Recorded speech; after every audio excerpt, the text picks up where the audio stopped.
16세기 말 조선은 거대한 전란의 소용돌이에 휘말려 있었습니다. 왕조는 흔들리고 백성들은 흩어졌으며 왕실의 신뢰는 땅에 떨어졌습니다. 이 혼란의 중심에서 한 젊은 왕자가 역사의 무대 위로 등장합니다. 그의 이름은 광해군, 본명은 이온이었습니다. 지금부터 권력과 명분, 그리고 생존 사이에서 흔들린 한 왕의 이야기가 시작됩니다. 광해군은 조선 제14대 왕 선조의 둘째 아들로 태어났습니다. 어머니는 후궁인 공빈 김씨, 왕비 소생이 아닌 서자였기에 태어날 때부터 왕이 계승의 서열에서는 한참 밀려 있었습니다. 하지만 어린 시절부터 총명하고 판단이 빨랐던 그는 궁중 내외에서 영특하다는 평을 들으며 자랐습니다.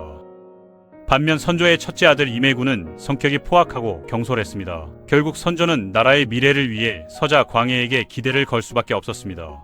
그 무렵 왕비 의인왕후는 자식을 두지 못했고 새로 맞은 임모왕후가 뒤늦게 왕자를 낳기 전까지 조정은 후계자 문제로 시끄러웠습니다. 1592년 일본이 대규모로 조선을 침공합니다. 임진왜란의 발발이었습니다. 선조는 왕의 권위를 지키기보다 스스로의 안전을 택했습니다. 급히 피난을 떠나며 나라의 통치 기능을 마비시켰죠. 하지만 백성들은 왕이 도망쳤다는 사실에 큰 충격을 받았습니다. 그 혼란 속에서 광해군은 대신들과 함께 조정을 재편하고 피난 중이던 백성들의 안전을 지키며 국정을 대신 수행했습니다. 이른바 분조 운영이었습니다. 선조는 명나라로 피신하려다 실패했고 결국 남은 국정은 세자인 광해군의 손에 넘어갔습니다. 광해군은 피난민들을 수습하고 관료들을 다시 모아 임시정부를 운영했습니다. 그는 백성에게 세금을 감면하고 파괴된 군사 조직을 재건했으며 지방 곳곳에 의병과 관군을 연계해 전선을 유지했습니다. 그 덕분에 조선의 국채는 완전히 붕괴되지 않았습니다. 이 시기 광해군은 뛰어난 위기 대응 능력을 보여주었습니다. 그는 정치적 판단과 외교 감각 모두에서 냉철했고 심지어 명나라 사신들조차 그를 조선을 지탱한 인물로 평가했습니다. 임진왜란이 끝나갈 무렵 백성들 사이에서는 광해 세자야말로 진짜 왕이다라는 말까지 돌았습니다. 그러나 그 명선이 오히려 불행의 씨앗이 되었습니다. 아버지 선조는 아들의 성공을 기뻐하기보다 질투했습니다. 왕의 자리를 위협받는다는 두려움이 선조의 마음속에서 자라났고 그는 세자를 냉대하며 새로운 왕비 인목왕후를 맞이했습니다. 이 젊은 왕비는 얼마 지나지 않아 아들을 낳았습니다. 그가 바로 훗날 영창대군입니다. 광해군에게는 가장 큰 정치적 위협이었죠. 정통성 면에서 왕비의 아들인 영창대군이 세자보다 우위에 있었기 때문입니다. 이제 조정은 두 파로 갈라졌습니다. 한쪽은 광해군의 정통성을 인정하고 실리를 중시한 북인 세력, 다른 한쪽은 적통을 주장하며 영창대군을 지지한 서인 세력이었습니다. 이때부터 조정은 사실상 내전 상태로 들어갔습니다. 1598년 전쟁이 끝나고 선조가 다시 한양으로 돌아왔을 때 조정은 이미 광해 중심으로 돌아가고 있었습니다. 하지만 선조는 아들을 세자에서 폐위하려는 움직임까지 보였습니다. 그럼에도 불구하고 신료들의 반발과 외교적 사정으로 결국 실패했습니다. 1608년 선조가 사망하면서 광해군은 결국 왕위에 오릅니다. 그는 조선 제15대 국왕으로 즉위하며 전란으로 무너진 나라를 다시 세워야 했습니다. 이제 전쟁의 세자였던 한 청년은 국가의 통치자가 되었습니다. 그의 앞에는 폐허가 된 국토, 무너진 재정, 그리고 분열된 조정이 기다리고 있었습니다. 광해군은 이 위기를 극복하기 위해 냉정하고 현실적인 개혁을 시도합니다. 그가 꿈꾼 조선은 이상이 아니라 살아남는 나라였습니다. 그러나 그 개혁의 길은 곧 또 다른 비극의 시작이기도 했습니다. 1608년 광해군은 조선의 제15대 왕으로 즉위했습니다. 그의 왕위는 명분보다 필요에 의해 주어진 자리였습니다. 임진왜란의 혼란 속에서 백성을 이끈 공로로 세워졌지만 서인 세력과 일부 유학자들은 여전히 서자의 자격 없는 즉위라고 비난했습니다. 즉위의 순간부터 이미 왕권은 위태로웠습니다. 광해군이 마주한 조선의 현실은 참혹했습니다. 전쟁으로 국토는 불타고 인구는 급감했습니다. 양안과 호적이 사라져 세금의 근거조차 없었고 창고는 텅 비었으며 병력조차 제대로 갖추지 못한 나라가 되어 있었습니다. 무엇보다 전쟁으로 신분제의 균형이 무너졌습니다. 돈으로 벼슬을 사는 납속책이 남발되면서 양반과 상민의 경계가 흐려지고 조선의 신분 질서가 크게 흔들렸습니다. 광해군은 현실을 직시했습니다. 그는 도덕과 명분보다 생존을 우선시했습니다. 그가 내린 첫 번째 개혁은 바로 대동법이었습니다. 전쟁 이전 각 지방은 바치던 공납이 제각각이었고 지방 수령과 아전들의 부패로 백성들의 고통이 극심했습니다. 광해군은 이 제도를 개혁해 모든 지역에서 쌀로 통일된 세금을 내게 했습니다. 이는 국가 재정을 안정시키는 동시에 백성들의 부담을 줄이는 실질적 개혁이었습니다. 이 정책을 주도한 인물은 이원익이었습니다. 그는 백성의 고통을 잘 아는 실무형 관료였고 광해군은 그의 개혁안을 받아들였습니다. 이때 광해군은 왕의 권위를 앞세우기보다 실무형 개혁가처럼 판단했습니다. 백성의 삶을 체감하는 현실적인 개혁, 그것이 광해군의 초반 통치 철학이었습니다.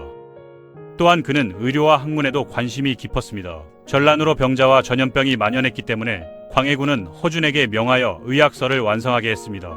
그 결과 탄생한 것 바로 동의보감이었습니다. 이 책은 이후 수백 년 동안 동양의학의 표준서로 남게 됩니다. 광해군은 백성의 질병을 국가의 문제로 본 드문 군주였습니다. 그러나 개혁의 의지와 별개로 그의 통치는 점점 긴장감 속에 들어가기 시작했습니다. 조정의 권력은 여전히 파벌로 나뉘어 있었고 서인 세력은 광해군의 왕위 자체를 부정하며 반발했습니다. 이에 맞선 북인 세력은 광해군의 실질적 지지 기반이 되었지만 그 내부도 이미 소북파와 대북파로 갈라져 있었습니다. 온건한 소북파는 유화적 개혁을 원했지만 강경한 대북파는 왕에게 절대 충성하는 체제를 추구했습니다. 광해군은 처음에는 두 세력을 조율하려 했습니다. 그러나 왕위의 불안정함과 끊이지 않는 모함, 그리고 서인들의 영창대군 옹립론이 그를 점점 불안하게 만들었습니다. 광해군은 자신을 공격하는 세력을 불충한 자들로 여기며 서서히 강경 노선으로 기울기 시작했습니다. 그 불안은 곧 가족에게 향했습니다. 왕의 정통성을 흔들 수 있는 존재들, 즉 선조의 다른 자식들이 표적이 되었던 겁니다. 그 중에서도 가장 먼저 희생된 이는 선조의 장남 임해군이었습니다. 임해군은 광해군의 친형이었지만 성격이 거칠고 포악했습니다. 임진왜란 중 왜군에게 포로로 잡혀 일본에 끌려갔다가 풀려난 뒤로는 술과 분노에 휩싸여 여러 차례 문제를 일으켰습니다. 백성들과 관리들에게 폭력을 행사했고 심지어 궁궐 내에서도 막말을 일삼는 일이 잦았죠. 광해군이 즉위하자 임해군은 형으로서 왕을 향해 불만을 드러냈습니다. 그는 서자 주제에 감히 왕이 되다니라며 주변에서 험담을 일삼았고 이 소문이 광해군의 귀에 들어갔습니다. 이미 왕좌에 대한 불안을 느끼던 광해군은 크게 동요했습니다. 이때 북인 강경파, 특히 이이첨과 정인홍이 나섰습니다. 그들은 광해군에게 이렇게 아뢰었죠. 전하, 임해군이 반역을 꾀한다는 소문이 돌고 있사옵니다. 그를 더 두면 화근이 될 것입니다. 광해군은 처음엔 망설였습니다. 하지만 불안과 의심은 결국 그의 결정을 바꾸었습니다. 임해군은 왕위를 노린 죄로 체포되어 의금부에 갇히게 됩니다. 이이첨이 주도한 신문 과정에서 고문이 이어졌고 모반을 꾀했다는 허위 자백이 만들어졌습니다. 광해군은 끝내 형을 구하지 않았습니다. 임해군은 강화도에 유배된 지 얼마 지나지 않아 의문의 죽음을 맞았습니다. 공식 기록에는 병사로 남았지만 사관들은 한결같이 이는 사실상 사사였다고 적고 있습니다. 이 사건은 광해군의 왕권을 더욱 불안하게 만들었습니다. 그는 이제 형을 죽인 왕이라는 오명을 쓰게 되었고 그 불신은 가족을 넘어 신하들에게까지 번지기 시작했습니다. 그때부터 광해군의 조정은 의심과 공포로 가득 차기 시작합니다. 이때 발생한 사건이 바로 개축옥사였습니다. 1613년 대북파는 서인 세력과 임목대비의 친정 가문이 영창대군을 왕으로 세우려 했다는 영모 사건을 조작했습니다. 이 음모는 실체보다 공포가 먼저 퍼졌습니다. 수백 명의 신하들이 체포되어 고문당했고 많은 가문이 멸문지화를 당했습니다. 이 일로 임목대비의 아버지 김재남은 처형되었고 불과 9살의 영창대군은 강화도로 유배되어 비극적인 최후를 맞이합니다. 실록에 따르면 영창대군은 유배지에서 굶주림과 질식으로 숨졌다고 전해집니다. 백성들은 형이 아우를 죽였다며 분노했지만 광해군은 대북파의 보고를 승인할 뿐 직접 제어하지 않았습니다. 이때부터 왕의 통치는 공포와 의심으로 변하기 시작했습니다. 임목대비와 정명공주도 덕수궁 서궁에 유폐되었습니다. 그들은 식량조차 제대로 지급받지 못했고 공주가 직접 어머니를 간호하며 연명했다고 전해집니다. 정명공주는 훗날 어머니의 억울함을 기록하며 서예로 슬픔을 달랬습니다. 그녀의 글씨 명유치세는 언젠가 밝은 세상이 올 것이다 라는 염원을 담고 있었습니다. 이 사건을 계기로 조정은 완전히 대북파의 손에 들어갔습니다. 광해군은 왕권을 지키려 했지만 정작 실질적 권력은 대북 강경파가 쥐고 있었습니다. 그들은 온건파 북인과 중립 관료들을 왕에게 불충하다며 숙청했습니다. 왕이 직접 명령하지 않아도 그 이름으로 탄압이 이어졌습니다. 광해군은 점점 조정의 신뢰를 잃고 고립되었습니다. 그는 신하를 믿지 않았고 신하는 왕을 두려워했습니다. 사람들은 말을 아꼈고 조정은 침묵에 잠겼습니다. 그가 한때 구국의 영웅이었지만 이 시기에는 공포 속에서 통치하는 군주로 변해갔습니다. 그럼에도 불구하고 광해군의 외교 감각은 여전히 빛났습니다. 명나라와 후금이 대립하는 와중에 조선은 다시 외교적 위기에 놓였습니다. 명은 조선의 원병을 요구했고 후금은 중립을 요청했습니다. 광해군은 어느 쪽에도 완전히 서지 않았습니다. 그는 현실적인 판단 끝에 명나라에는 형식적 지원군을 보내되 후금과는 비밀리에 화친을 유지했습니다. 이 중립외교는 조선을 또 한 번 전면전에서 구했습니다. 그러나 유학자들과 서인 세력은 이를 오랑캐와 손잡은 배은망덕이라 비난했습니다. 광해군의 실리 외교는 현실적이었지만 명분의 사회 조선에서는 반역으로 보였던 것입니다. 이때부터 광해군은 이중의 전쟁을 치러야 했습니다. 외부의 위협이 아닌 내부의 정치적 적들과의 싸움이었습니다. 그리고 그 싸움은 그를 몰락으로 이끌게 됩니다. 그의 개혁과 실리는 현실적이었지만 정치적 고립과 공포의 통치는 결국 왕권을 갉아먹었습니다. 왕은 강해졌지만 민심은 그를 떠났고 조정은 왕을 대신해 공포를 지배했습니다. 그리고 그 끝에서 서인 세력은 도덕적 명분과 군사적 실리를 모두 손에 넣게 됩니다. 1620년대 초 조선 조정은 더 이상 한 나라의 통치 기구가 아니었습니다. 그곳은 불신과 감시, 두려움이 교차하는 공간이었습니다. 광해군의 이름으로 내려지는 명령은 많았지만 그 명령이 진심에서 나온 것인지는 누구도 확신할 수 없었습니다. 왕의 통치력은 점차 왜곡되고 실질적인 권력은 대북 강경파에게 넘어가고 있었습니다. 광해군의 통치는 흔히 북인 정권의 시대로 불립니다. 하지만 실제로는 하나의 단일 세력이 아니라 왕의 불안 심리와 강경 북인의 독주, 그리고 온건 세력의 붕괴가 맞물려 돌아간 복잡한 구조였습니다.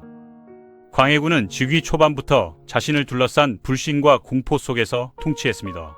서인 세력은 정통성과 명분을 내세워 영창대군과 임목대비를 지지했고 북인은 광해군을 세자 시절부터 지지하며 실질적인 권력을 장악했습니다. 남인은 이미 전쟁 이후 정치적 기반이 사라져 존재감이 미미했습니다. 광해군은 초반에는 이 세 세력 사이의 균형을 유지하려 했습니다. 하지만 선조 시절부터 이어져 온 파벌 간의 원한이 너무 깊었습니다.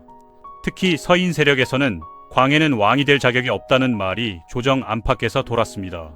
이 말이 광해의 불안감을 자극했습니다. 그는 자신을 둘러싼 불안한 정통성을 만회하기 위해 왕권을 강화하고 반대 세력을 차례로 제거하기 시작했습니다. 이 시기 광해군은 스스로 모든 정무를 챙기며 서인계 관료와 중립 관료들을 의심했습니다. 그는 내가 믿을 수 있는 건 내 편뿐이다라는 신념 아래 북인 세력에게만 권한을 몰아주었습니다. 이때부터 대북파는 왕의 신뢰를 등에 업고 조정의 중추를 장악했습니다. 하지만 문제는 그 다음이었습니다. 광해군은 점점 정사를 직접 다루기보다 자신에게 절대 복종하는 대북 강경파에게 권력을 위임하기 시작했습니다. 대표적인 인물이 이이첨, 정인홍, 박승종이었습니다. 그들은 왕의 불안을 이용해 정적들을 제거하고 권력을 확대했습니다. 조금이라도 다른 의견을 내는 신하는 역심이 있다며 몰아세웠습니다. 1613년의 개축 옥사 이후 조정은 이미 정상적인 행정기구로서의 기능을 상실했습니다. 왕의 명령이 아니라 강경 북인의 보고와 조작이 나라를 움직였습니다. 이 시기 숙청의 대상은 더 이상 서인뿐 아니라 온건한 북인들, 즉 소북파에게까지 확대되었습니다. 왕은 어느새 통치자가 아니라 공포를 상징하는 이름으로만 존재하게 되었습니다. 사료에는 이렇게 기록되어 있습니다. 임금은 신하를 믿지 않았고 신하는 임금을 두려워하였다. 서로 속이고 감추는 세월이 길어지니 조정은 말하는 일을 잃었다. 결국 광해군의 탄압은 두 갈래로 이어졌습니다. 초기에는 왕 자신이 직접 주도한 불신 정치, 그리고 중기 이후에는 북인 강경파가 과잉 충성으로 벌인 공포 정치였습니다. 이 두 흐름이 겹치면서 조정 전체는 폐쇄적으로 변했고 정치의 중심에는 두려움만이 남았습니다. 광해군의 눈과 귀는 대북 강경파에게 완전히 가려졌습니다. 그는 서인과 온건 북인 모두에게 등을 돌렸고 조정의 목소리는 오직 강경 세력의 보고로만 채워졌습니다. 그 결과 나라의 민심은 점점 왕에게서 멀어졌습니다. 하지만 결정적인 붕괴의 이유는 따로 있었습니다. 광해군이 신하들을 의심한 나머지 결국 자신을 지탱하던 체제마저 무너뜨렸다는 것입니다. 그가 두려워했던 반역의 불씨는 사실 그 자신이 만들어낸 셈이었습니다. 그 틈을 타 북인의 폭정에 눌려있던 서인 세력이 다시 움직이기 시작했습니다. 서인들은 이미 군사적 실권은 잃었지만 도덕적 명분을 확보했습니다. 그들은 말했습니다. 형제를 죽이고 어머니를 가둔 왕을 어찌 그대로 둘 수 있겠는가. 조선은 유교적 명분으로 움직이는 사회였습니다. 서인 세력이 내세운 명분은 민심을 움직이기에 충분했습니다. 광해군의 폭정은 하늘의 도리를 어겼다. 이 문장은 곧 반정의 정당성을 상징하는 구호가 되었습니다. 하지만 명분만으로는 반란을 일으킬 수 없었습니다. 서인들은 조정 내외의 불만 세력과 결탁해야 했습니다. 그때 눈에 들어온 인물이 바로 능양군, 훗날 인조가 되는 인물이었습니다. 그는 광해군의 이복 동생 정원군의 아들로 비교적 조용히 살아온 왕족이었습니다. 하지만 아버지 정원군이 억울한 옥사로 죽음을 맞이하자 능양군의 분노는 깊어졌고 그 분노가 반정의 불씨가 되었습니다. 능양군은 서인 세력과 손을 잡습니다. 이귀, 김류, 이서, 신경진 같은 인물들이 여기에 합류합니다. 그들은 무력뿐 아니라 정치적 전략도 준비했습니다. 조정 내부의 불만, 지방의 반감, 그리고 북인 정권의 피로감이 이들을 지지하는 민심으로 변해갔습니다.